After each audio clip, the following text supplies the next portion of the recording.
Have you ever watched a movie that you absolutely loved, only to find out later that it was considered a massive failure when it first came out? Well, you're not alone. Some of the most loved films in cinema history were actually complete disasters at the box office. We're talking about movies that lost studios millions of dollars, got terrible reviews, and were basically written off as career-ending mistakes. But here's where things get interesting, because some films don't just disappear into obscurity like most flops do. Instead, they claw their way back from the grave, find new audiences, and eventually became the classics we know and love today. Some even went on to spawn entire franchises worth billions of dollars.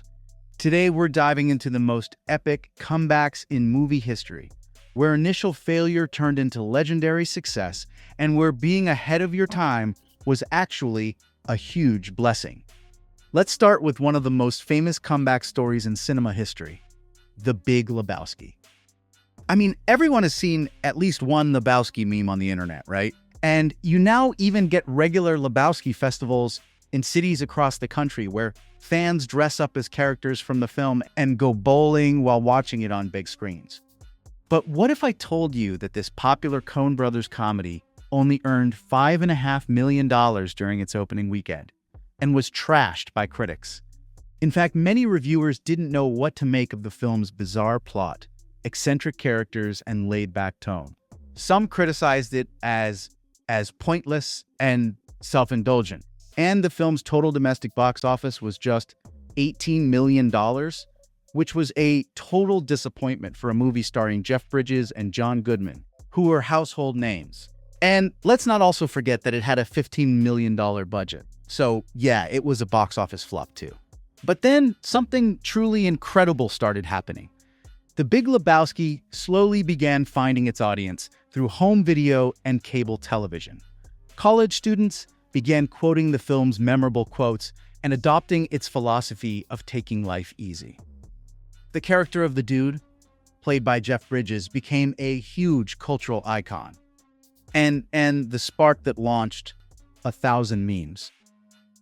The film's unique blend of comedy, mystery, and philosophy created a devoted fan base that grew year after year after year.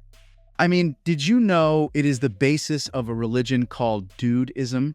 There are countless documentaries about the movie, books, regular cast reunions, and the popularity of this movie has never really slowed down. In fact, it's only gained even more momentum and found more fans as each year passes. Not too bad for a movie that struggled to cover its production budget when it first opened, right? And you know what this reminds me of? Another movie that followed a similar path to success.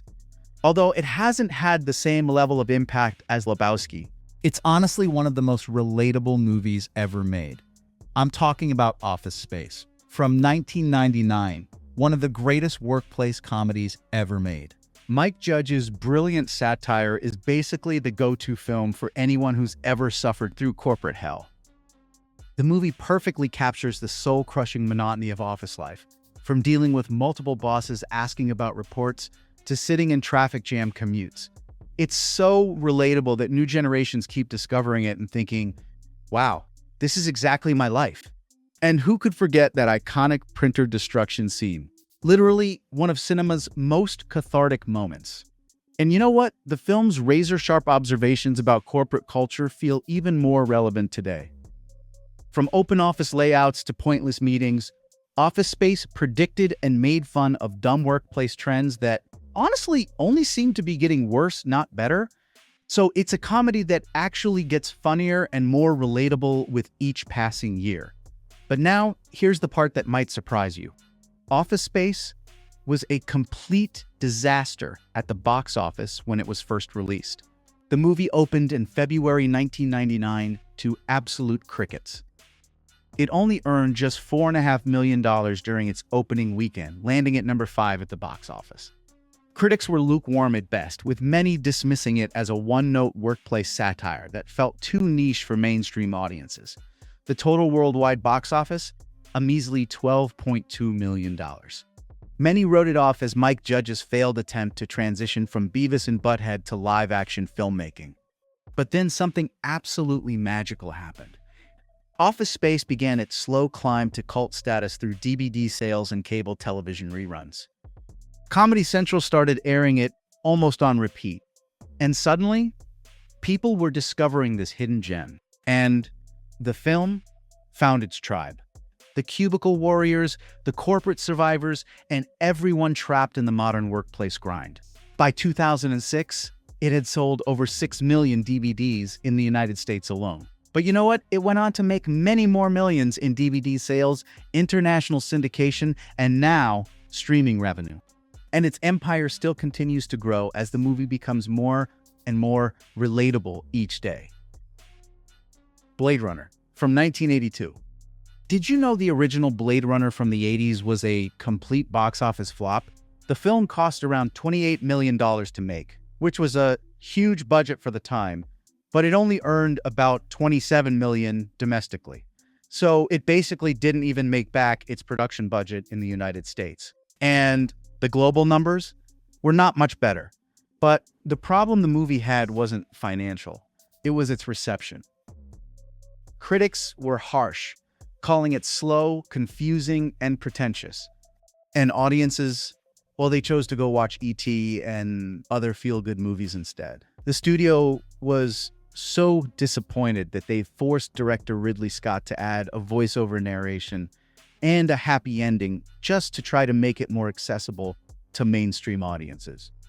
Harrison Ford, who starred in the film, later admitted he thought the movie was a mess and didn't understand what Scott was trying to achieve. And the film was considered such a failure that it nearly ended Scott's career as a major Hollywood director. But then, something strange started happening in the years after Blade Runner left theaters. Home video was becoming popular, and people who had missed it in cinemas started discovering it on VHS. Film students began studying it in classes. And critics started reevaluating the movie on its artistic merit rather than as a throwaway blockbuster movie. And you know what? The movie's vision of the future, which had seemed so bizarre and off-putting in 1982, started looking increasingly prophetic as technology advanced. The film's themes about artificial intelligence, corporate control, and what it means to be human became more relevant with each passing year. By the 1990s, Blade Runner was being hailed as a masterpiece of science fiction cinema. Film schools were teaching entire courses about its influence on the genre. Directors like Christopher Nolan and Denis Villeneuve cited it as a major influence on their work. But here's the thing. The transformation wasn't just about critical reevaluation. It was about cultural impact. Blade Runner's vision of the future began appearing everywhere, from architecture and fashion to video games and music videos. The film's aesthetic became the template for how sci-fi films depicted urban dystopia, influencing everything from The Matrix to Ghost in the Shell. What had once seemed like Scott's bizarre artistic indulgence was now recognized as prophetic filmmaking that had correctly predicted how technology would shape our world. The movie that critics had dismissed as confusing and pretentious was suddenly being called visionary and ahead of its time. Today, Blade Runner is considered one of the greatest science fiction films ever made. It spawned a sequel, Blade Runner 2049, that was both a critical and commercial success. The original film has been re-released multiple times in different cuts, each finding new audiences. And what was once a career-threatening flop is now studied as a work of art.